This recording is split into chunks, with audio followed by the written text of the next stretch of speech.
Hi friends, എക്സോഡിക് ബീസിന്റെ മറ്റൊരു വീഡിയോയിലേക്ക് എല്ലാ പ്രേക്ഷകർക്കും സ്വാഗതം. ഞാനിപ്പോൾ പൊള്ളാച്ചിയിൽ നിന്ന് വാൽപ്പാറയിൽ റൂട്ടിലാണ് നിൽക്കുന്നത്. നേരെ നമ്മൾ പോകുന്നത് വാൽപ്പാറയിലേക്കാണ്. പൊള്ളാച്ചിയിൽ നിന്ന് വാൽപ്പാറ ഒരു 40 ഹെയർ പിന്നൊക്കെ കയറി വേണം നമുക്ക് മുകളിലേക്ക് എത്താനായിട്ട്. അപ്പോൾ നല്ലൊരു റൂട്ടാണ്, നല്ല അടിപൊളി കേരളത്തിൻ്റെ സമാനമായ കാലാവസ്ഥയും അതുപോലെ തന്നെ ആ ഒരു ലാൻഡ്സ്കേപ്പൊക്കെ ഉള്ള നല്ലൊരു റൂട്ടാണ്. പോകുന്ന സമയത്തൊക്കെ നമുക്ക് താഴെ ആളിയാർ ഡാമിൻ്റെ കാഴ്ചകളൊക്കെ കണ്ടിട്ടാണ് മുകളിലേക്ക് പോവേണ്ടത്. മേളിലേക്ക് പോകുന്തോറും നമുക്ക് നല്ല വിജനമായ റോഡാണ്. ഞാനിപ്പോൾ 6 മണിക്ക് ശേഷമാണ് ആദ്യമായിട്ട് ഞാൻ ഇതുവഴി വരുന്നതുകൊണ്ട് കുറച്ചൊന്ന് ടെൻഷൻ ഉണ്ടായിരുന്നു. കാരണം രാത്രി 6 മണിക്ക് ശേഷം ഈ റൂട്ടൊക്കെ കയറ്റി വിടുമോ, ഊട്ടിയിലെ പോലെ അല്ലെങ്കിൽ നമ്മുടെ മസനഗുഡിയിലൊക്കെ ഉള്ളതുപോലെ 6 മണിക്ക് ശേഷം അലോഡാണോയെന്ന് എനിക്ക് അറിഞ്ഞുകൂടായിരുന്നു. പക്ഷേ കയറി കഴിഞ്ഞപ്പോൾ മനസ്സിലായി അങ്ങോട്ടും ഇങ്ങോട്ടും ബൈക്കിലും കാറിലും ഒരുപാട് വണ്ടികൾ പോകുന്നുണ്ടായിരുന്നു. അങ്ങനെ 1 മണിക്കൂറോളം സമയമെടുത്ത് ചുരമൊക്കെ കയറി 7:30 ഞാനിപ്പോൾ വാൽപ്പാറ ടൗണിലെത്തിയിട്ടുണ്ട്. ടൗണിലെത്തിയപ്പോൾ തന്നെ ഇവിടുത്തെ ടൗണിലെ അമ്പലത്തിലെ ഉത്സവം നടക്കുന്ന കാഴ്ചയാണ് ഇപ്പോൾ കാണുന്നത്. നമ്മൾ ഇവിടെ നിന്ന് ഒരു 25 കിലോമീറ്ററും കൂടെ യാത്ര ചെയ്ത് നമ്മൾ കേരള ബോർഡറിലേക്ക് എത്തും, മലക്കപ്പാറയിലേക്ക്. അപ്പോൾ നാളെ രാവിലെ ബോർഡർ കിടക്കാനാണ് എൻ്റെ പ്ലാൻ. അപ്പോൾ നേരെ പോയിട്ട് ഇപ്പോൾ റൂമൊക്കെ എടുക്കണം. ഇതാണ് നമ്മുടെ വാൽപ്പാറയിലെടുത്ത റൂം. വേറെ 200 രൂപയുള്ളൂ കേട്ടോ, വേറെ ആളൊന്നുമില്ല. 2 പേരുണ്ടെങ്കിൽ 2 പേർക്കും കിടക്കാം. 200, 400 രൂപ ആവുള്ളൂ. അപ്പോൾ ഞാൻ മാത്രമേ ഉള്ളൂ. കണ്ടില്ലേ, എനിക്ക് 200 രൂപയ്ക്ക് റൂം കിട്ടി. അടുത്തുള്ളൊരു ചേട്ടനാണ് ഹെൽപ്പ് ചെയ്തത് കേട്ടോ. ഞാൻ ഇപ്പോൾ നിൽക്കുന്ന വാൽപ്പാറയിലാണ് കേട്ടോ. ഇതാണ് അതിരപ്പള്ളിയിലേക്കുള്ള റോഡ്. 76 കിലോമീറ്റർ ഉണ്ട് ഇവിടെ നിന്ന്. ഞാൻ ഇങ്ങോട്ടാണ് വാൽപ്പാറ ടൗണ്. ഞാൻ അവിടെയാണ് റൂം എടുത്തേക്കുന്നത്. പിന്നെ ഇന്നിപ്പോൾ രാത്രി 8:30 ഇനിയിപ്പോൾ നാളെ രാവിലെ 5 മണിക്ക് 5:05 ആകുമ്പോൾ ഞാൻ ഇവിടെ നിന്ന് ഇറങ്ങും. 6 മണിക്ക് ചെക്ക് പോസ്റ്റിൽ എത്താൻ വേണ്ടിയിട്ട്. ഇവിടെ ഉത്സവം നടക്കുകയാണ്, അതിൻ്റെ ബഹളവും സൗണ്ടൊക്കെയാണ് കേൾക്കുന്നത് കേട്ടോ. ഞാൻ കാണിച്ചു തരാം.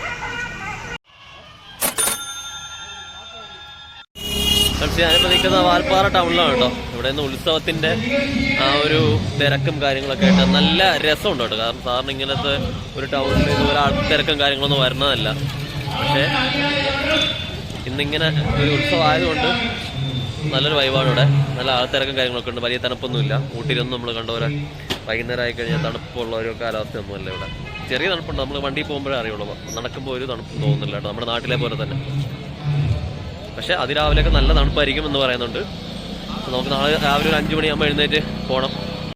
ഇവിടെയുള്ള ആൾക്കാർ പറഞ്ഞത് രാവിലെ ഇപ്പോൾ ഈ നൈറ്റിൽ പോയി കഴിഞ്ഞാൽ കരടി അതുപോലെ തന്നെ ലെപ്പേഡ് ഒക്കെ കാണാൻ പറ്റുമെന്നാണ് പറഞ്ഞത്. അതായത് അവർ നിർത്തി ഫോട്ടോ എടുക്കാൻ നോക്കിക്കഴിഞ്ഞാൽ ശരിയാവില്ല. നമ്മൾ ജസ്റ്റ് പോവുകയാണെന്നുണ്ടെങ്കിൽ കാണാൻ പറ്റും. നമ്മുടെ റിസ്കിലാണെന്നുണ്ടെങ്കിൽ പോകാനും കുഴപ്പമൊന്നുമില്ല.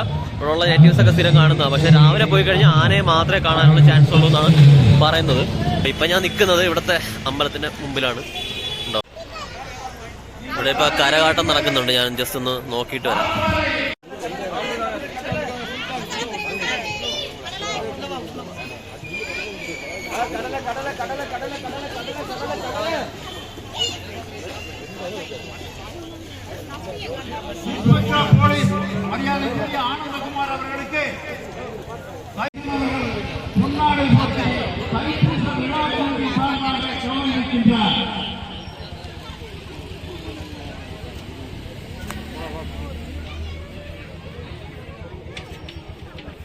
ഇന്ന് എന്നെ പ്രോഗ്രാം എന്നൊക്കെ எவ்வளவு நாள் இருக்கு திருவிழா?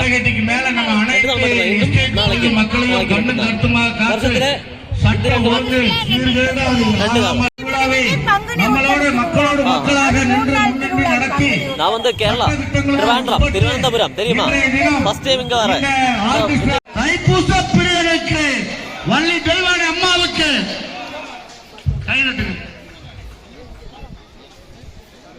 സത്യം പറഞ്ഞാൽ ആദ്യമായിട്ടാണ് കേട്ടോ വാൽപ്പാറ വരുന്നത്. വാൽപ്പാറ വന്നപ്പോൾ തന്നെ ഇത്രയും നല്ലൊരു വൈബ് കിട്ടിയത് എന്തായാലും നല്ലൊരു എക്സ്പീരിയൻസ് ആണ്. കാരണം സാധാരണ ഇങ്ങനെ ഒരു ഉത്സവം ഇല്ലായിരുന്നെങ്കിലും ഇവിടെ എപ്പോഴും എന്ന് വെച്ചാൽ ആൾക്കാരൊന്നും ഇല്ലാതെ ഇങ്ങനെ ഉറങ്ങി തൂങ്ങി ഈ സമയത്തൊന്നും ആൾക്കാരൊന്നും ഉണ്ടാവില്ലായിരിക്കും. കടയൊക്കെ അടച്ച് എല്ലാവരും വീട്ടിലൊക്കെ പോയി ഇരിക്കുന്നൊരു സമയമായിരിക്കുമായിരുന്നു. അപ്പം ഇങ്ങനെ തിരുവിഴ ഈ 2 ദിവസമാണുള്ളതെന്നാണ് പറഞ്ഞത്. അവർ പറഞ്ഞത് കറക്റ്റായിട്ട് എനിക്ക് മനസ്സിലായില്ല. വർഷത്തിൽ 2 തവണ ഇതുപോലെ തിരുവിഴ ഉണ്ടാവും.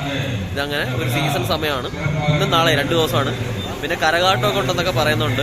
ഇനിയിപ്പോൾ ഈ പറയുമ്പോൾ ഇവിടുത്തെ വിശിഷ്ട അതിഥികളും മറ്റു കാര്യങ്ങളും കൾച്ചറൽ പ്രോഗ്രാംസ് കാര്യങ്ങളൊക്കെ ആയിട്ട് എല്ലാം ഇന്നുണ്ടെന്നാണ് പറയുന്നത്, ഇന്നും നാളെയൊക്കെ ആയിട്ട്.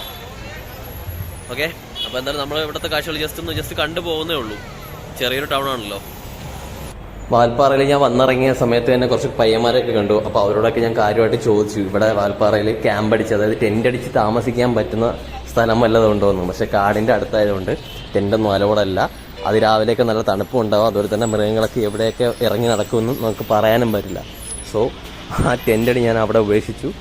എത്രയും പെട്ടെന്ന് 200 രൂപയ്ക്ക് തന്നെ റൂമും കിട്ടി നമുക്ക്. അതുകൊണ്ട് വേറെ ഒന്നും ടെൻഷൻ അടിക്കേണ്ടി വന്നില്ല. എത്രയും ഇനിയിപ്പോൾ രാത്രി ഇവിടെ തങ്ങിയിട്ട് എത്രയും പെട്ടെന്ന് എനിക്ക് റൂമിൽ പോയി കിടന്ന് ഉറങ്ങണം. ഫ്രണ്ട്സ്, അപ്പോൾ നമ്മളിപ്പോൾ വാൽപ്പാറയാണ് ഉള്ളത്. വാൽപ്പാറയിലെ കാഴ്ചകളൊക്കെ ജസ്റ്റ് കാണിച്ചു പോയെന്നുള്ളൂ. രാത്രിയാണ് നമ്മളിവിടെ അന്ന് കയറിയത്. നാളെ വെളുപ്പിനെ, അതായത് 5 മണിക്ക് അല്ലെങ്കിൽ 5:30-ക്കകത്ത് ഇവിടെ നിന്ന് പോയിട്ട് ഇവിടെ നിന്ന് മലക്കപ്പാറയിലേക്ക് പോകണം. മലക്കപ്പാറ ചെക്ക് പോസ്റ്റ്, അതായത് തമിഴ്നാട്ടിലെ ചെക്ക് പോസ്റ്റ് ആണ്. അത് ഒരു 25 കിലോമീറ്റർ മാറിയാണ്. അതൊരു 1 മണിക്കൂറോളം ദൂരമുണ്ട്. 1 മണിക്കൂറോളം സമയം എടുക്കും. അപ്പോൾ അവിടെ നിന്ന് 6 മണി മുതൽ നമുക്ക് കയറിപ്പോവാം. ചെക്ക് പോസ്റ്റ് ഓപ്പൺ ആവും. അപ്പോൾ എത്രയും പെട്ടെന്ന് പോയാലേ നമുക്ക് മൃഗങ്ങളൊക്കെ കാണാൻ പറ്റുള്ളൂ. പിന്നെ 6 മണിക്കൊക്കെ ഭയങ്കര ഇരുട്ടായിരിക്കും. അപ്പോൾ നമുക്ക് കാണാൻ പറ്റണമെന്നില്ല. അപ്പം ഞാൻ കരുതുന്നത് ഒരു 5:30 മണി സമയത്ത് ഇവിടെ നിന്ന് പോയിട്ട് 6:30-ക്ക് ശേഷം ചെക്ക് പോസ്റ്റ് ക്രോസ് ചെയ്യാനാണ് എൻ്റെ ഒരു പ്ലാൻ. അപ്പോൾ 5-5:15 ആകുമ്പോൾ റെഡിയായിട്ട് പോകണം. നല്ല തണുപ്പായിരിക്കും. ഇപ്പോൾ വാൽപ്പാറയിൽ കുറച്ച് തണുപ്പ് കൂടി, അതായത് വന്നപ്പോൾ ഉള്ളതിനേക്കാളും കുറച്ചുകൂടി തണുപ്പ് എനിക്ക് ഫീൽ ചെയ്യുന്നുണ്ട്. അപ്പോൾ ഞാനിപ്പോൾ റൂമിനകത്ത് കയറി. ഇപ്പോൾ മണി ഇപ്പോൾ 9:10 മണിയാകുമ്പോൾ പോകുന്നുണ്ട്. ഇനി കിടന്നിട്ട് നാളെ രാവിലെ എഴുന്നേറ്റ് പോകണം. ഓക്കെ, അപ്പോൾ നാളത്തെ കാഴ്ചകൾ വേറെ ഒന്നുമല്ല, മലക്കപ്പാറ അതിരപ്പള്ളിയിലേക്കാണ് പോകുന്നത്. മലക്കപ്പാറയിൽ നിന്ന് അതിരപ്പള്ളിയിലേക്കാണ്. വാഴച്ചാൽ ചെക്ക് പോസ്റ്റ് പാസ് ചെയ്ത് അതിരപ്പള്ളിയിലേക്കാണ് നമ്മൾ നാളെ പോകാൻ പോകുന്നത്. അപ്പോൾ തൽക്കാലം ഇന്നത്തെ വീഡിയോ ഇത്രയേ ഉള്ളൂ. തൽക്കാലം ഞാൻ നിർത്തുകയാണ്. ബൈ.